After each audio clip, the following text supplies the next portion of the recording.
Compassion sometimes comes disguised as madness, especially when the heart decides to ignore the warnings of reason.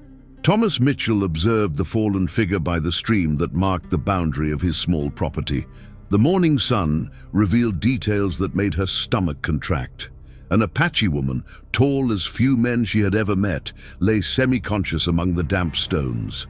Dried blood stained his arms and legs, and his broken breathing betrayed serious injuries. Mitchell knew he should get on his horse and pick up the sheriff in town. Any sensible man would do that, but something about the way she tried to protect herself from the sun, even faint, touched a deep rope in her chest. The farmer got off his horse with cautious movements. By the age of 42, Mitchell had learned to read the danger signs in the Arizona territory, but he also recognized human suffering when he saw it. The woman was impressive even though she was injured. His defined muscles spoke of a life of endurance and struggle, while the scars scattered across his body told stories he could only imagine. When she opened her eyes and stared at him with a mixture of defiance and resignation, Mitchell felt she was facing something rare in those badlands, pure courage in its wildest form. He didn't think about the consequences when he lifted her in his arms. Her weight surprised him, but not because of the mass, but because of the responsibility she assumed at that moment. Every step to his log cabin seemed to echo like a hammer on an anvil, forging a decision that would change everything. The dust kicked up by his feet mingled with the dry wind, as if the land itself witnessed that act of defiance of the unwritten rules of the West. Inside the simple cabin, Mitchell worked quietly. He cleaned the wounds with warm water and applied the few medicines he had. The Apache woman remained conscious, watching his every move with eyes that seemed to penetrate her soul. There was no gratitude in that look, just a constant evaluation, as if she was deciding if he deserved to live or die when he regained his strength. Mitchell realized that he was caring for someone who had probably killed white men, perhaps many of them. Still, his hands remained steady as he bandaged the deeper cuts. The day passed slowly, marked only by the sound of the wind between the ill-fitting planks of the hut.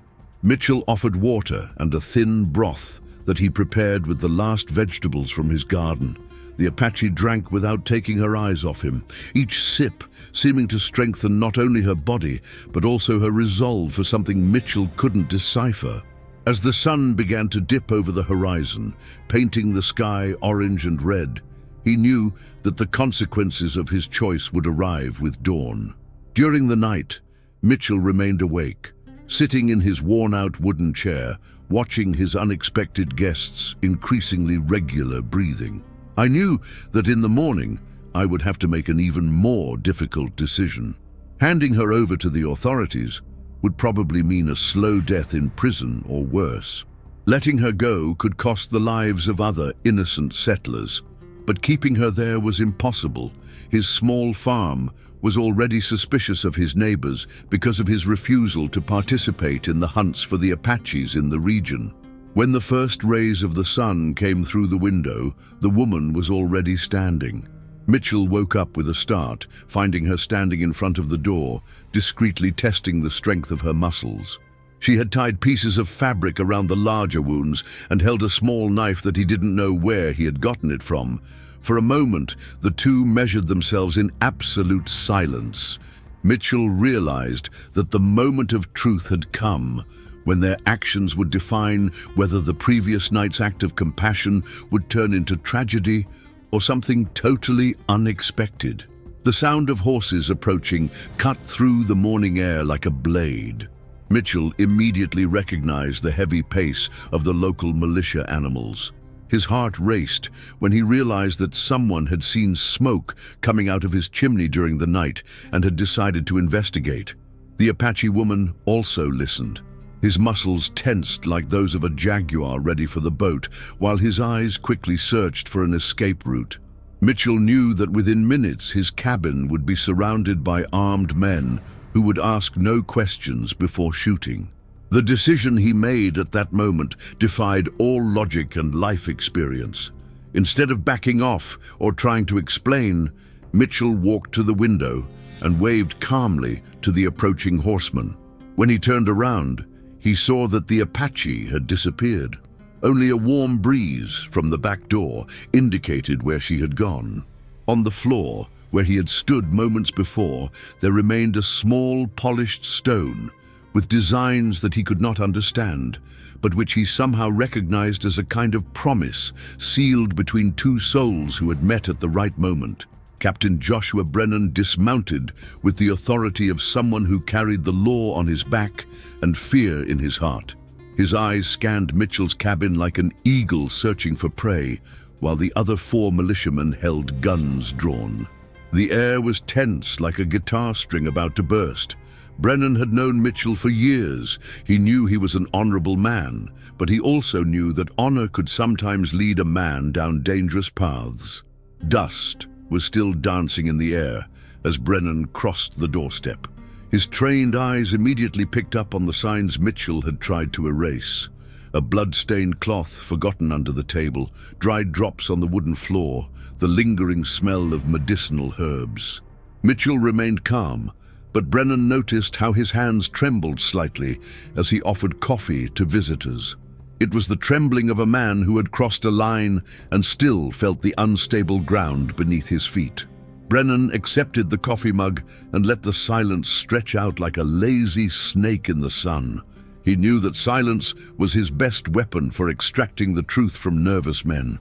Mitchell sipped his own coffee, but his eyes kept popping out to the back window, as if he expected to see something the others didn't. Finally, Brennan broke the silence in a paused voice, each word chosen with care from someone who knows the power of the right words at the right time. The tracks led there. Brennan had followed Apache moccasin footprints in the morning, mixed with blood that formed a clear trail to Mitchell's Creek. His men had found signs of fighting further up the valley, where apparently an Apache patrol had been attacked by cavalry soldiers 2 days earlier. One woman had escaped, wounded, and the footprints suggested that she was large, taller than most male warriors. Brennan watched Mitchell as he reported these findings, looking for the reaction that would confirm his suspicions. Mitchell listened to everything in silence, but Brennan saw the exact moment when the farmer made his final decision. Something changed in his eyes, a determination Brennan recognized from other men who had chosen his path, regardless of the consequences. Mitchell placed the mug firmly on the table and looked the captain straight in the eye. There was no challenge in that look, just the tranquility of someone who had weighed his options and chosen to accept whatever fate lay ahead. The confession came in simple and direct words. Mitchell told of finding the injured Apache woman, of tending to her wounds during the night, of seeing her leave at dawn when they heard the horses approaching. He did not attempt to justify his actions or appeal to Brennan's understanding. He simply reported the facts, as if telling a story that he already knew would have a painful end. His militiamen looked at each other nervously, but Brennan kept his expression neutral, processing every word. Brennan knew the laws of the territory. Helping a runaway Apache was a serious crime, punishable by imprisonment or worse. But he also knew Mitchell. He knew he was a man of his word and a good heart. Most importantly, Brennan understood the difference between evil and misdirected compassion. He got up slowly, walked to the window, and looked at the horizon where the mountains met the sky. He knew that his next decision would define not only Mitchell's fate, but also his own reputation as a righteous leader. The tension in the cabin was almost palpable as Brennan turned to face Mitchell again. The other men awaited his orders, hands close to their guns, ready to arrest the farmer if necessary. Mitchell remained seated, but his shoulders were straight, prepared to accept any consequences. Brennan saw in this man something he rarely found in those barren lands: true honor, even if misguided. It was the kind of quality that the West was losing as civilization moved forward like a relentless wave. Brennan's decision came like thunder in a clear sky. Instead of arresting Mitchell, he ordered his men to record the area around the property. He said they needed to make sure that the Apache was really gone and no longer posed a danger to the local settlers. Mitchell immediately understood what was happening. Brennan was giving him a chance. a deadline for the consequences of his choice to dissolve in time like salt in water. While the militiamen searched the surroundings, Brennan and Mitchell remained in the cabin, two men who understood the complexities of justice in a lawless land. Brennan explained that he couldn't completely ignore what had happened, but he also couldn't punish a man for following his conscience when it told him to save a life.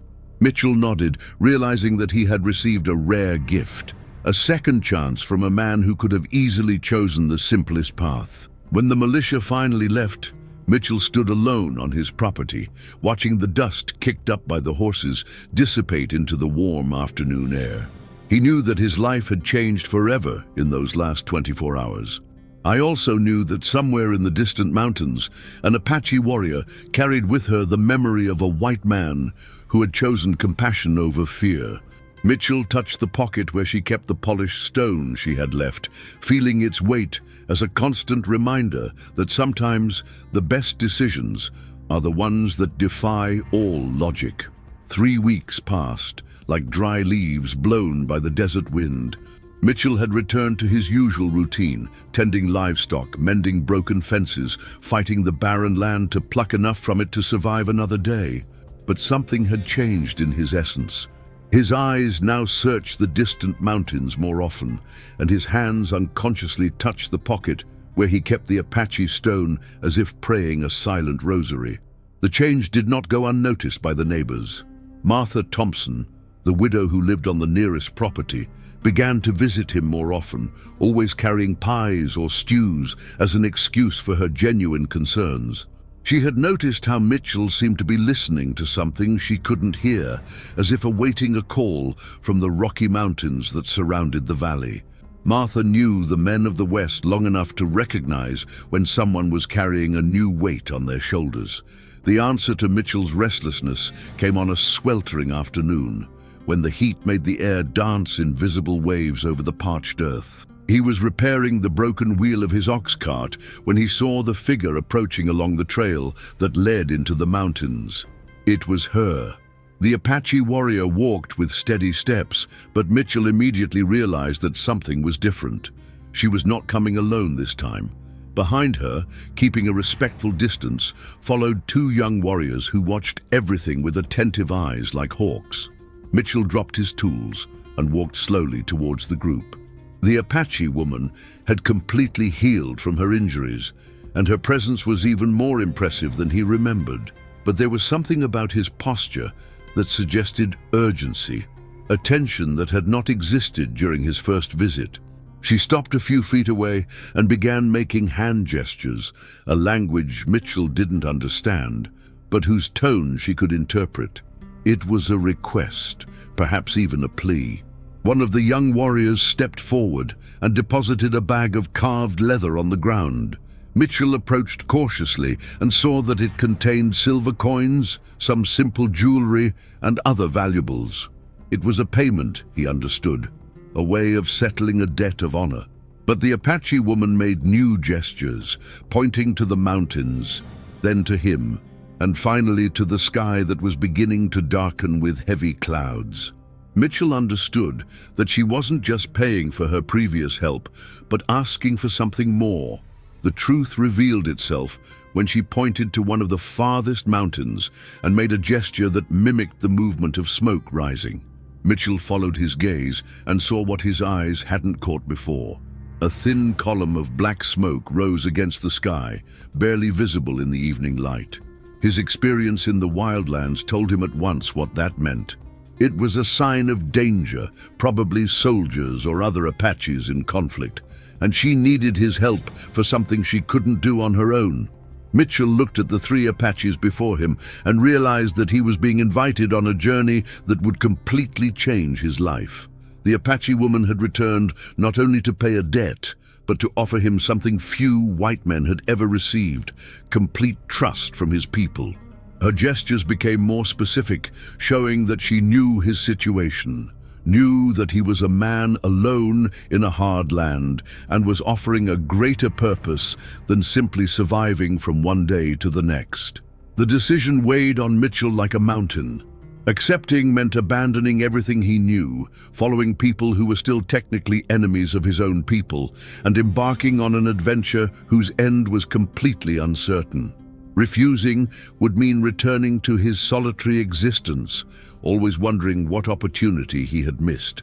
He again touched the stone in his pocket and felt its familiar weight. It was a talisman from a previous choice, and now it became the symbol of an even greater decision. The wind changed direction, bringing with it the distant smell of smoke and something else that Mitchell couldn't immediately identify. The Apache woman also felt it, and her posture became even more tense. She made an urgent gesture, indicating that time was running out for any decision. Mitchell looked down at his cabin, at the few possessions he had accumulated from years of hard work, then at the expectant faces of the 3 Apaches who were waiting for his response. He knew he was at the point of no return in his life. The storm approaching the mountains seemed to carry with it more than just rain. Mitchell felt that the dark clouds brought about changes that would alter not only the weather, but the fate of everyone involved in that strange alliance. He took the leather bag from the ground, weighed it in his hands, and then returned it to the young warrior. His answer needed no words. The Apache woman understood immediately and made a gesture that Mitchell interpreted as approval and perhaps even respect. As Mitchell gathered his few essential possessions, he knew he was crossing an even more definitive line than when he decided to help the wounded warrior weeks earlier. This time, he was not just following his consciousness for a few hours, but choosing a completely new path for the rest of his life. The man who would mount his horse and follow the Apaches into the mountains would be different from the one who had spent years fighting alone against the barren land. It would be someone who had chosen adventure over safety, the unknown over the familiar, and trust over fear. The journey through the mountains revealed to Mitchell a world he had never imagined existed. For 2 days he followed the Apaches along trails that seemed invisible to his untrained eyes. Paths that wound between rocks and canyons as if they had been carved by the very winds of the desert. The warrior, whom he discovered was called Ayana, through the gestures of her companions, moved through the rocky landscape with the fluidity of running water, each step calculated and silent like that of a panther hunting. The signs of trouble became more evident as they approached their destination. Remnants of hastily extinguished campfires, shod horse footprints mixed with moccasin marks, and dark stains on the earth that Mitchell recognized as dried blood, told a story of recent conflict. Ayana examined each clue with the care of an experienced detective, her eyes reading the earth as other men read books. Mitchell understood that he was being led not only through physical territory, but also through a silent war that was taking place away from the eyes of civilization. The Apache camp they encountered on the 3rd day was unlike anything Mitchell had imagined. It was not the permanent village of tales that he heard in the city, but a temporary refuge built in a natural cave that opened into a rocky face of the mountain.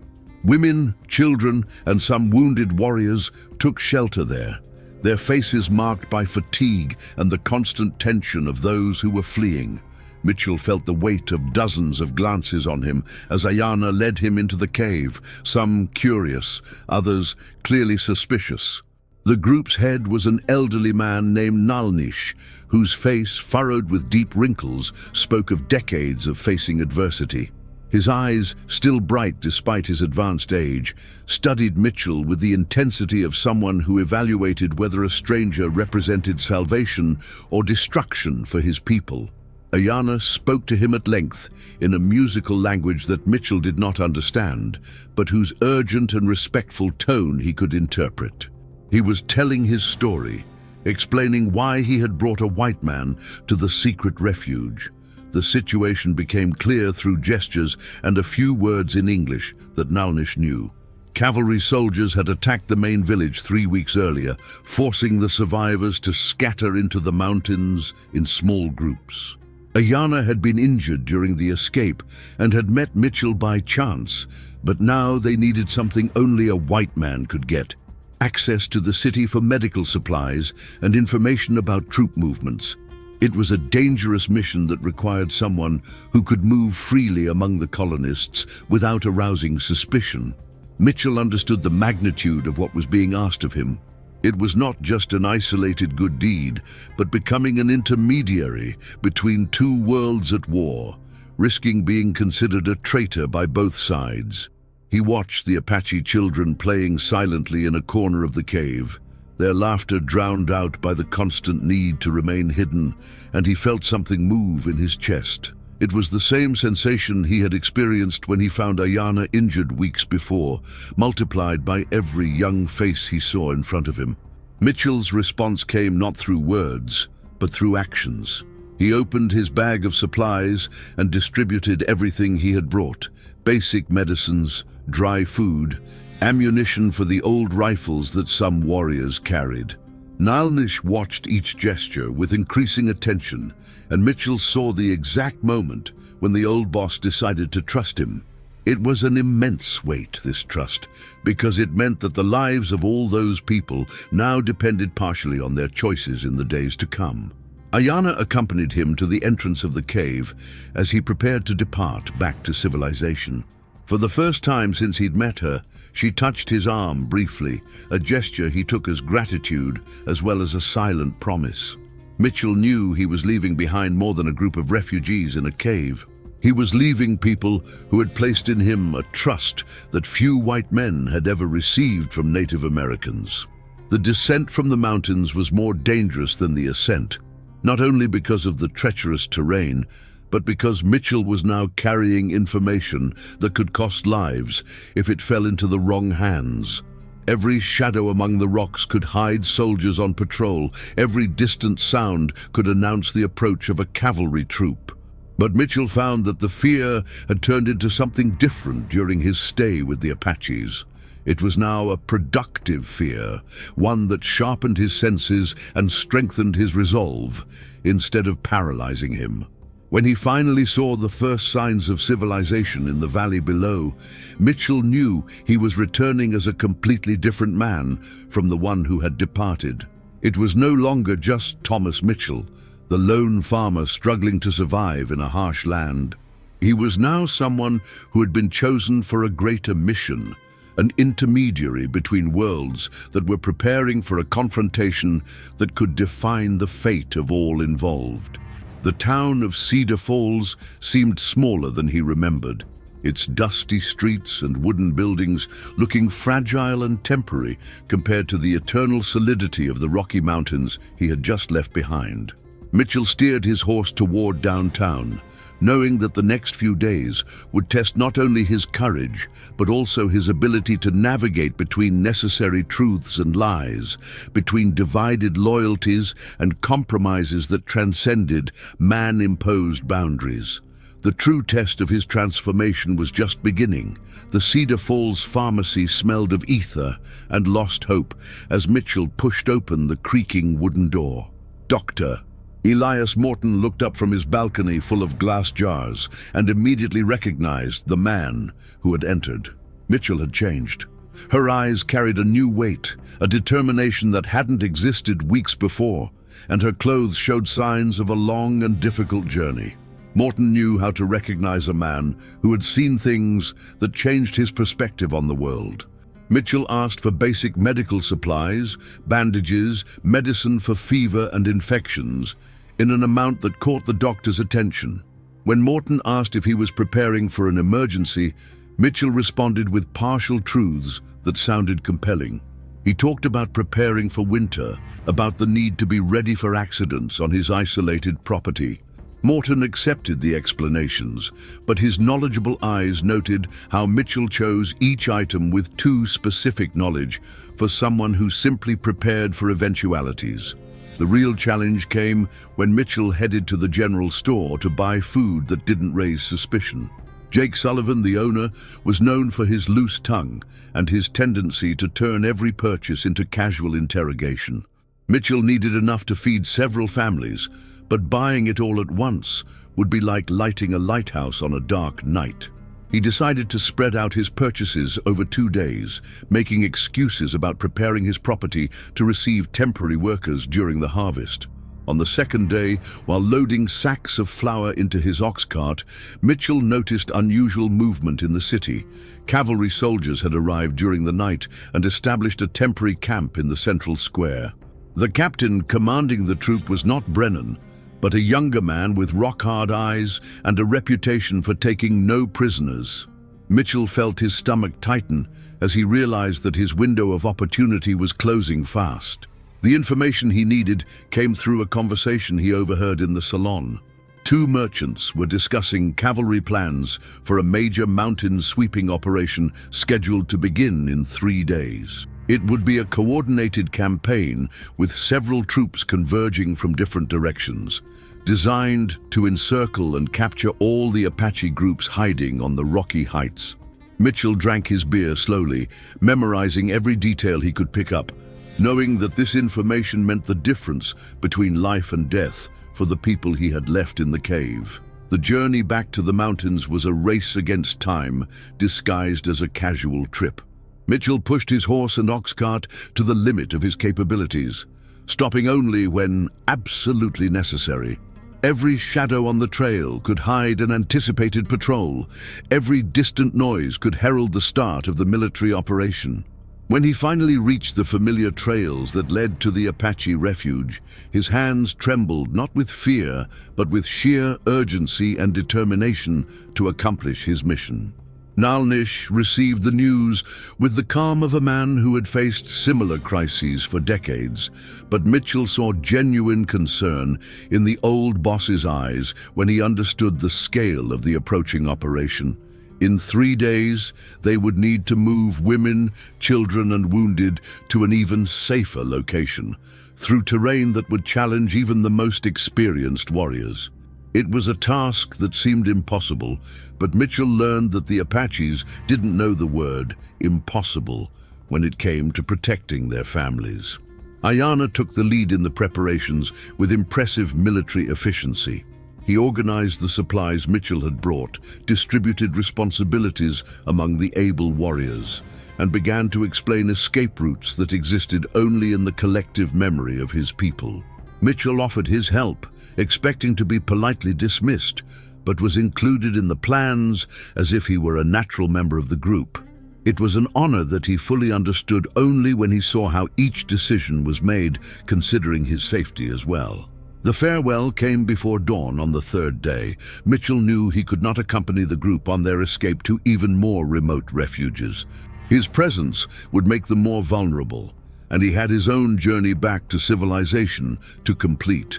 Ayana approached him one last time, holding in her hands a short spear decorated with feathers and symbols that he did not understand, but whose importance he immediately recognized.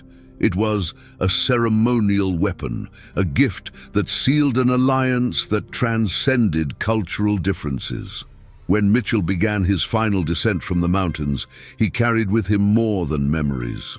He carried the certainty that he had participated in something greater than his individual existence, something that connected his fate to that of people whom society considered enemies. The Apache spear strapped to the side of his saddle was more than a gift. It was a symbol that he had chosen sides in a war that was not just between armies, but between different visions of how human beings should treat each other. The farm he found seemed smaller and quieter than ever. Mitchell kept the Apache spear in a place of honor inside his cabin, next to the polished stone that Ayana had left weeks earlier.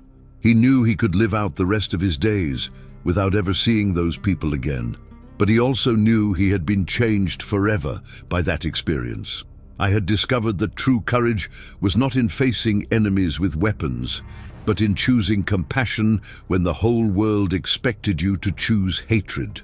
Years later, when mountain conflicts became only painful memories and whispered stories, Mitchell still touched the Apache spear and polished stone during long, lonely nights.